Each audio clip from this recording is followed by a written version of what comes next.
गिबियावनो जोंनि हान्थामेला बिफाननिफ्राय खुलुमनाय जासिग्रोनाय थाबाय। 31 मार्च फाइनान्सियेल इयार एन्डिं बेजों सोमोन्दो थानाय मोनसे गोनां फोसावथाय दङ।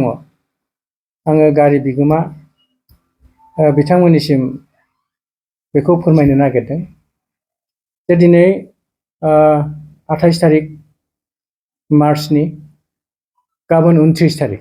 दा 29 तारिखआव जोंना गुड फ्राइडे अफिसियेल हलिडे।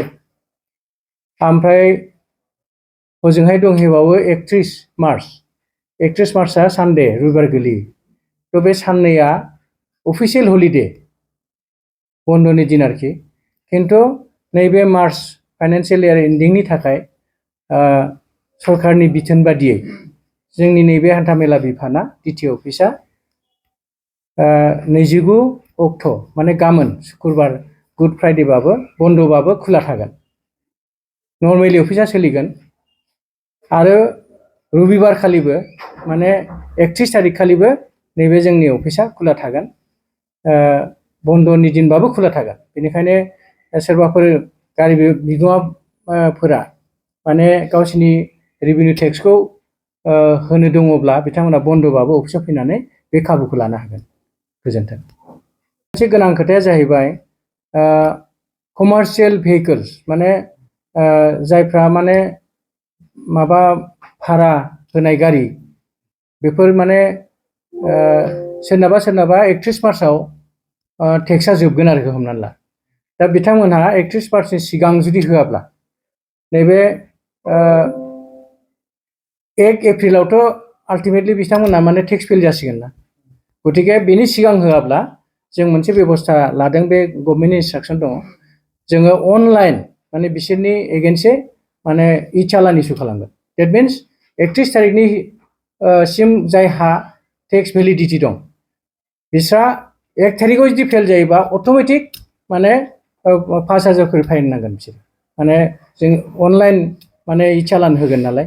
बेनिखायनो नैबे 31 तारिखनि सिगांनो बिथांमोना जाहाथे बे गावनि होनो गोनां जिथु टेक्स बेखौ जाहाथे होयो। दा बेनि थाखायनो नैबे बन्दबाबो जों अफिसखौ खुला लाखिदों जाहाथे बे खाबुखौ लानो हायो। आं बारे बारे होनगासिनो दङ। 29 तारिख खालि गुड फ्राइडेबाबो अफिसा खुला थागोन आरो 31 तारिख खालि रबिबारबाबो अफिसा खुला थागोन। गोजोन्थों। नोंथांमोना गावबा गावनि गथ'खौ सासे राफोद गेलेगिरि खालामनो गोसो दं नामा? रायजोआरि, हादरारि, हादर गेजेर थाखोसिम गेलेगिरि खालामनो गोसो दंब्ला नोंथाङा गोबाव दा खालामसै। सासे राफोद रोंखा-राखा गेलेगिरि खालामनो थाखाय नोंथाङा जानजि खाफ्रादो आरो मुं थिसनहैदो।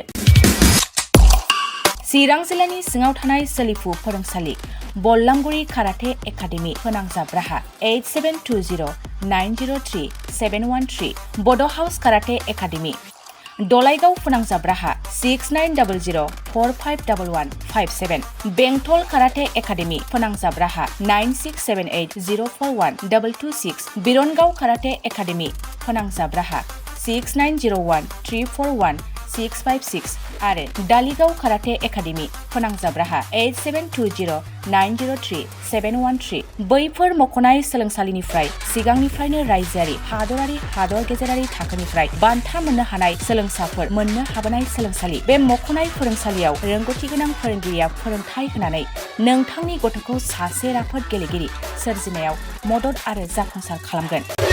अब्ला मानोथो गोबाव खालामनो, थाबैनो मुं थिसनहैदो।